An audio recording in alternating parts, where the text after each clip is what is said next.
My name is Brenda Book. I'm a developer evangelist at Min.io. Before that, I was a data engineer for about 12 plus years. I'm really excited to talk about my favorite topic today, which is data lakehouses.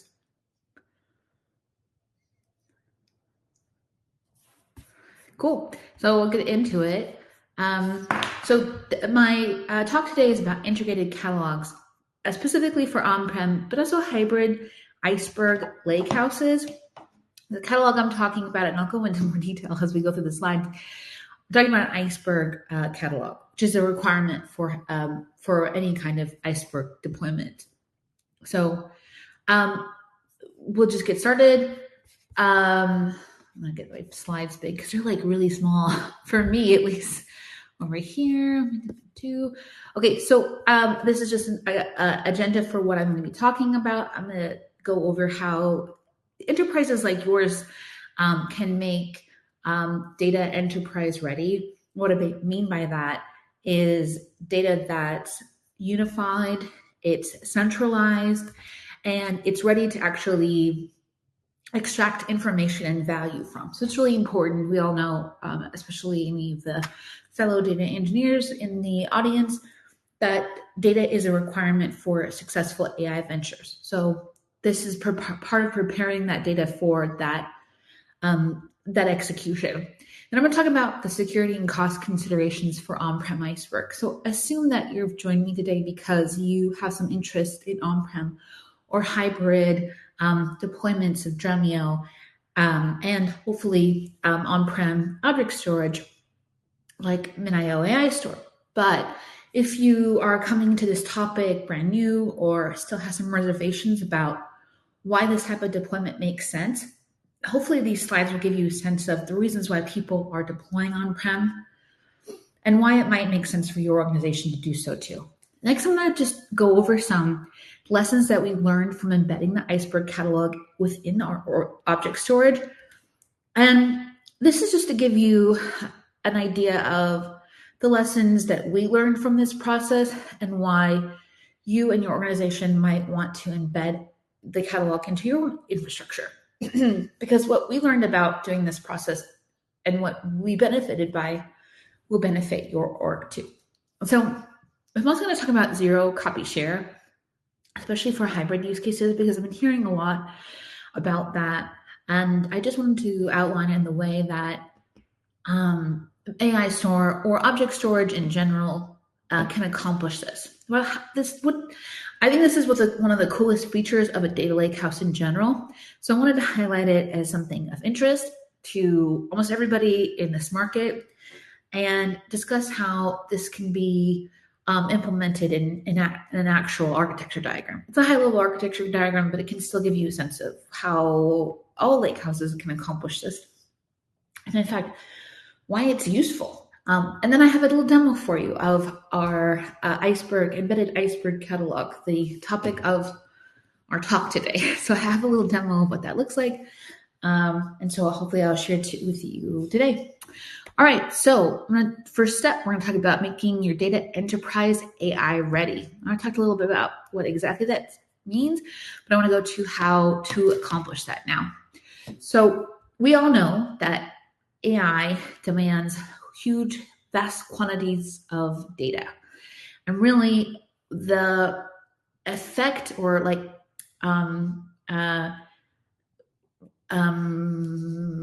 purpose behind that, or the outcome of that, is that that data needs to be readily available. Okay, so you have to have huge quantities of data, and they all have to be somewhere where everything from humans to AI agents can access it, right? So this is all the things that you could possibly have that a AI agent or a human being would need for AI, all in one consolidated platform. This is critical for any successful enterprise. You need to have access to the data that you're going to be working on. So that should be pretty obvious. This is pretty fundamental, but I just want to underline it because there's different modalities of treating AI infrastructure. And in the past, we have discussed federated or virtualized data stores or data integration, and that can make sense for a subset of your data. But for the vast majority of it, consolidation is critical for success. And then one reason why that we are able to, as enterprises and as companies like us that are just object storage software, are able to accomplish this unification of all the data in one place is Iceberg, which we're big, huge fans of, just like Dremio is. We love Iceberg.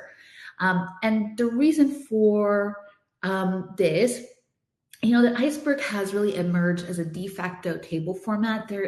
There's three really: Iceberg, Hudi, and Delta. But Iceberg has the widest adoption, a massive adoption, with almost every data company in the market adopting Iceberg in some form. And through that adoption really comes a unification within our industry. It's really important to recognize that. And we certainly have.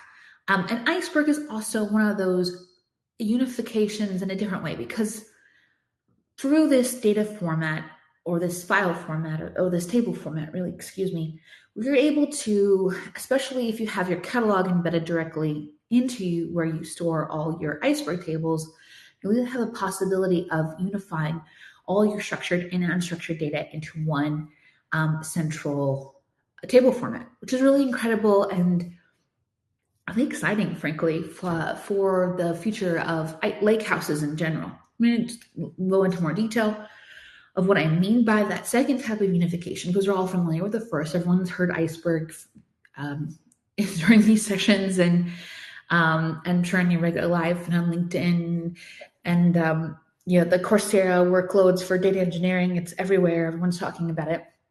The second time of unification may not be as real for you or apparent as it is in reality. So let me show you what I mean by that. This is a type of a very simple unification of unstructured and structured data. So you start with AI agents, or like human beings. Let's say they're AI agents.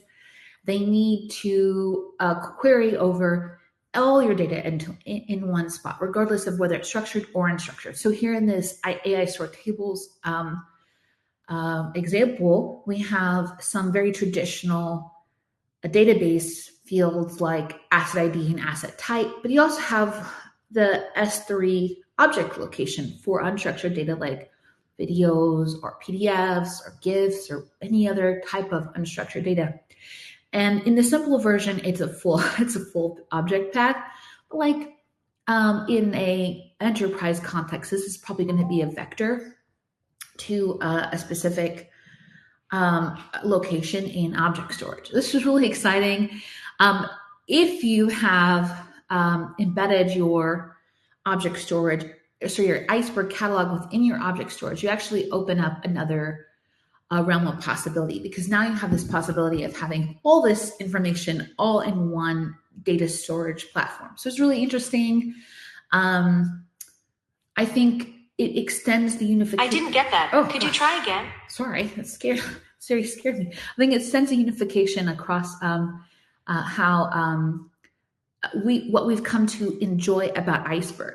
All right, let's move on. So let's talk about the reasons why people are building their data lakehouse. And then here I'm talking about object storage and the query layer like Dremio, on-prem or in hybrid. And like I said, a lot of people, this will resonate with you already, but in case you're unfamiliar with this reasoning, here it goes.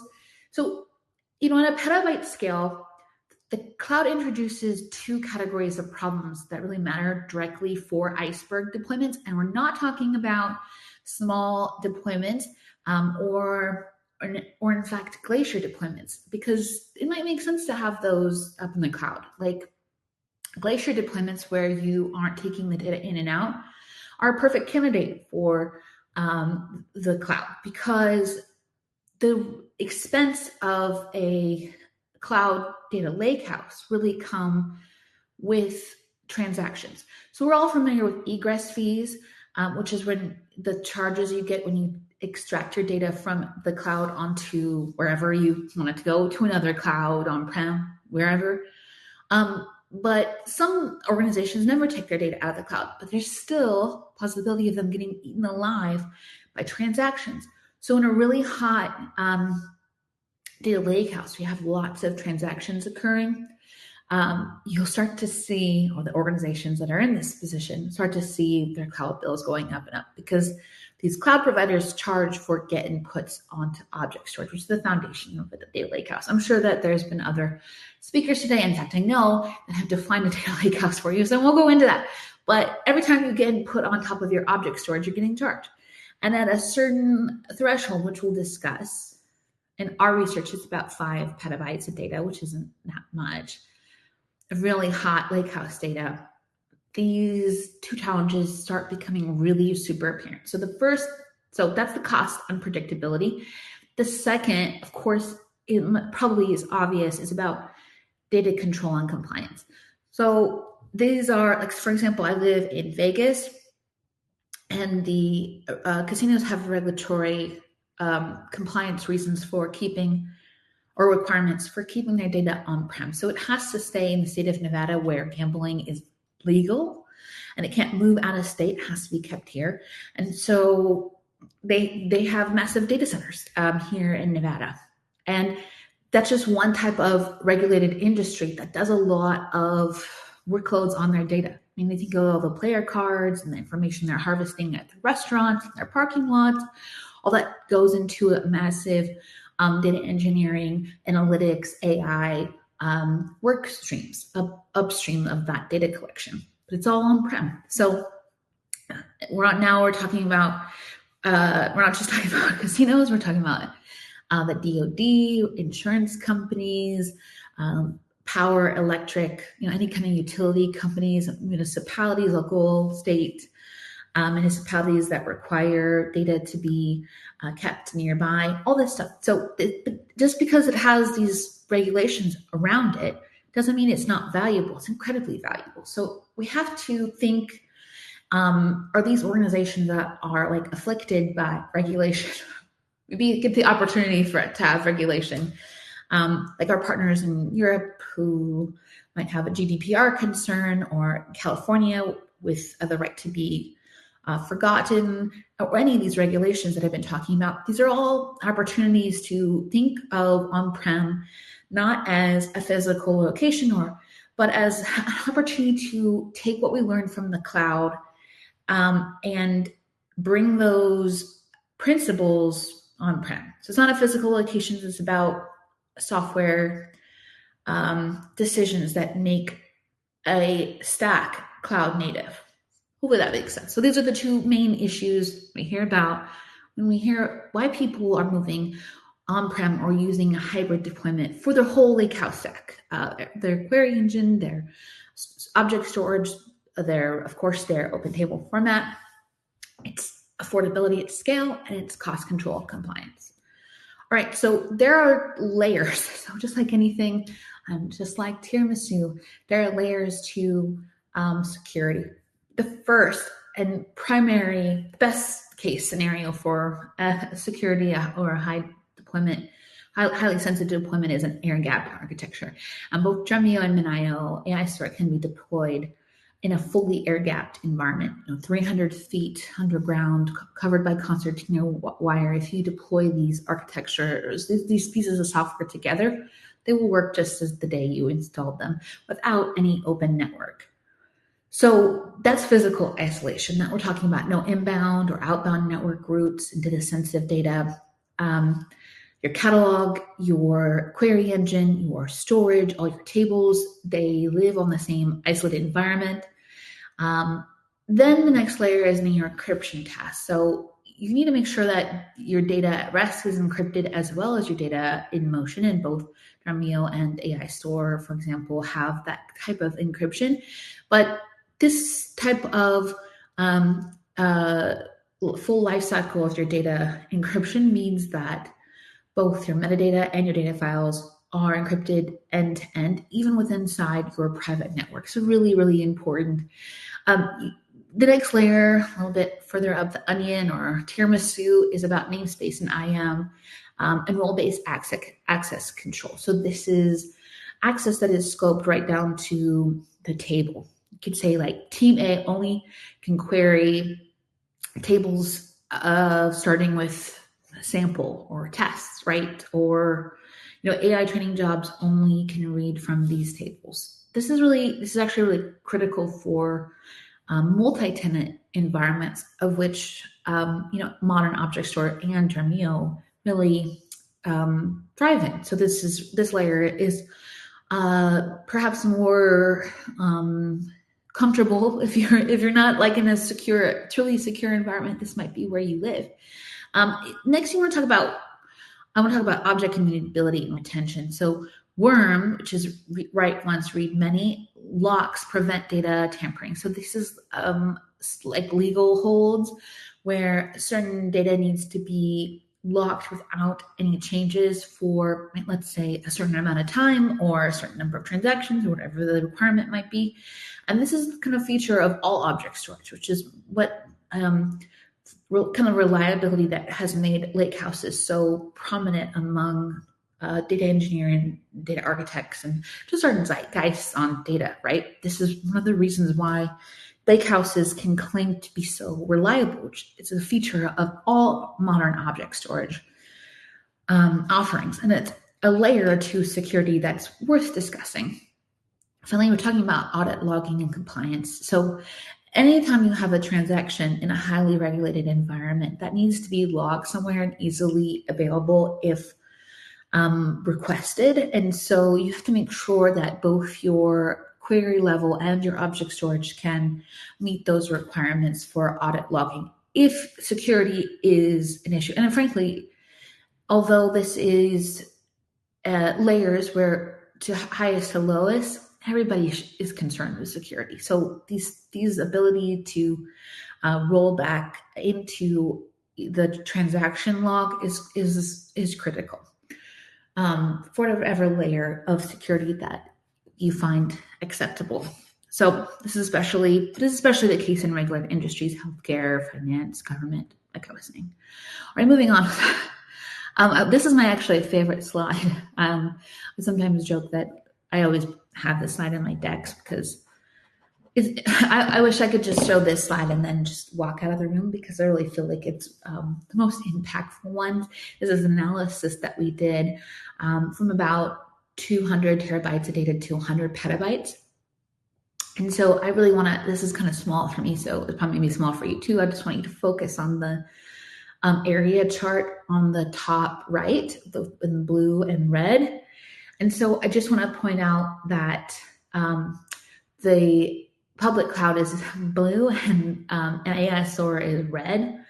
So at the beginning of these tests, the cloud on-prem look roughly comparable in price. So this is annual spend, sorry. But at around 5 petabytes, there's a really clear inflection point. And, like I have 3 petabytes on my laptop. So this is actually not that much. But I want to remind you or explain, I guess, because I haven't told you yet, that this is really hot data. So again, when we're talking about Glacier, there's no economic reality where it makes sense to have that data on-prem. It always will be cheaper to have Glacier data. If you're moving data around though, or you need a really super fast restore, if you need your restore to be in seconds and not in minutes, or milliseconds and not in minutes, then on-prem backup and restore is gonna make more sense. This analysis shows really hot data, 5 petabytes, put it on-prem, right? Okay, so, and this also, I just wanna clarify, this also includes the price of the hardware. The whole thing includes the price of the hardware. So hopefully that can be, this is like I said, it's my really favorite, it's my favorite slide. It's the most impactful and most explains the reason why people are moving deployments on-prem or hybrid. All right, so I'm gonna talk about why we chose to embed Iceberg catalog within our object storage, and in hope that the reasoning will explain why your organization might want to do the same. So there are 3 layers to a lakehouse. Now I said I wouldn't do this, but I'll just go over it really quickly, because when I'm talking about what we've embedded is in the middle, that blue box, or like, I don't know, it's not a box, it's like a curved square. That's the Iceberg catalog, the Iceberg REST spec, and we put that into our object storage, which is on the bottom. Okay, so before we dive deeper to our catalog design, I want to highlight how Dremio and AI sort of complement each other perfectly. Because we're all Dremio users, we're big fans ourselves. We're in the storage layer. We're a little bit farther down.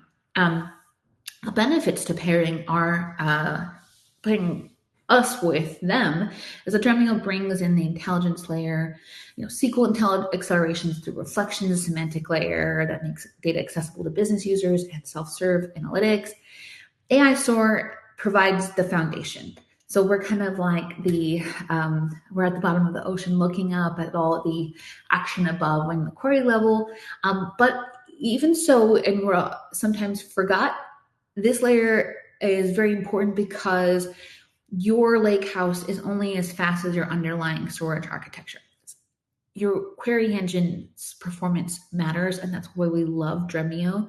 But your storage layer required, if you want performance, your storage layer is required to be also performant, right? So we provide an object native catalog, which I'll go into, which is embedded inside our storage, a unified data management, data sovereignty built in because it can be deployed on-prem anywhere you want it to go, on edge, in the cloud, in hybrid modules. So together you get a really complete lakehouse with the possibility of zero cloud dependencies and full governance, if that's how you want to deploy it. You put any of these two pieces of software anywhere you want, and your lakehouse will be best-in-class enterprise lakehouse wherever it needs to go. There's a two-pronged solution. There's really, okay, so this slide is to answer the question, or some what I've received in the past, which is, what's the difference between like a business catalog, because I'm familiar with like Calibria or Atlan or Data Hub. What's the difference between those types of catalog and the catalog you've embedded inside your object storage? So this is to explain those catalogs, which we call business catalogs, are completely different from the Iceberg technical catalog, which is actually, Iceberg catalog is, and maybe this is too general or beginner, but this is actually what makes Iceberg Iceberg. It does all that, it has all your partitioning info, it's got your table schemas, it's got all your snapshots, also metadata for your Iceberg tables. Because what you think of as Iceberg in your storage, if you look at it, is basically just a bunch of Parquet files and a tiny amount of metadata. This is actually sort of like your bookmark to track where your tables are at. And really meant to what makes it possible, your schema evolution, time travel, all the cool stuff that makes Iceberg. We've put the Iceberg technical catalog within our object storage, and you might have already seen this before because Amazon S3 did this before. But of course, Amazon implementation is only cloud-based, right? You can't have S3 on-prem unless you have a S3 compatible object storage like us. So we've done the same as S3 tables, but on-prem, fully on-prem, object native. We're the first in the industry that's object native to have an on-prem Iceberg catalog embedded within it. So very exciting for the Iceberg community, Lakehouse community, and everybody in data involved, because this is a win for Iceberg. To just explain what the feature is, there's three main things that we gained by doing this that might make sense for your own deployment, because embedding the catalog did three things. It treated objects and tables as first-class citizens while maintaining the atomic multi-table transactions at scale, and unified governance across structured and unstructured data. So by governance, I mean like user security, that type of governance, right? So, it's really easy to say, it's so easy to stand up like a Postgres warehouse or like a MySQL warehouse is the requirement. If you have an external catalog, you have to have a database externally to manage your Iceberg catalog metadata in the cloud, right? Because you can just push a button and it's managed. When we talk about on-prem or hybrid use cases, we're talking about now needing a DBA to manage that that transactional database, someone to make sure that updates are done, someone to make sure the security posture is the same across your storage, your query engine, and your transactional database. I think it's kind of funny that we talk about Lakehouses taking over for databases, but it is a requirement for external catalogs to have a database. And so with all the joys of managing a traditional database, right? User control, just making sure that you can stand it up and maintain it in a way that makes sense for an enterprise business. Now we're talking about keeping all those DBAs or bringing them back because we let them go and we decided to make a lakehouse. So that is additional operational complexity. That's what I mean by governance. All right, so I'm not going to read all these because this deck is available or should be available if you want it from me or from Jenny, just ask. But these are the questions that we asked ourselves when we decided to embed the catalog, and questions that you can ask yourselves if you think that you might have a use case for embedding your catalog within your object storage. Things that make sense for embedding that catalog. All right, so just wanted to go into the hierarchy that this new feature entails. So the left should be pretty familiar to everyone. It's the bucket prefix hierarchy that's in S3 and in AISOR and any S3 compatible object storage. The middle is AWS S3 tables hierarchy, which includes table bucket, namespace, and table. And then the far right is our hierarchy, which is warehouse namespace table. Now, there's no functional difference between our implementation and AWS's implementation, except that we chose to name them this way because it made more sense as people that are familiar with databases, right? So if you're familiar with a database like Dremio, you should see and recognize warehouse namespace and table as a proper hierarchy for a database organization. That's what we chose to do. So I want to just I already talked a little bit about this, so I can skip over this a little bit, but this is to explain visually what I meant by operational complexity. It shows a catalog, a transactional database, and then the object layer, which actually has your Iceberg tables. So we come from the left in the current reality, because remember, an Iceberg catalog is required for an Iceberg lakehouse of some kind. You have to have some kind of catalog. We're big fans of Iceberg in all its many deployments, and whether you're using Nessie, big fan, or Hive, or using Polaris, also big fan, or Unity catalog, great product. Whatever kind of catalog you want to use, that's great. We're very supportive of that. But it simplifies your architecture to embed it within your object storage, right? Because you go from 4 layers to 2. So now you have Dremio and you have your object storage, which has your catalog and your table data.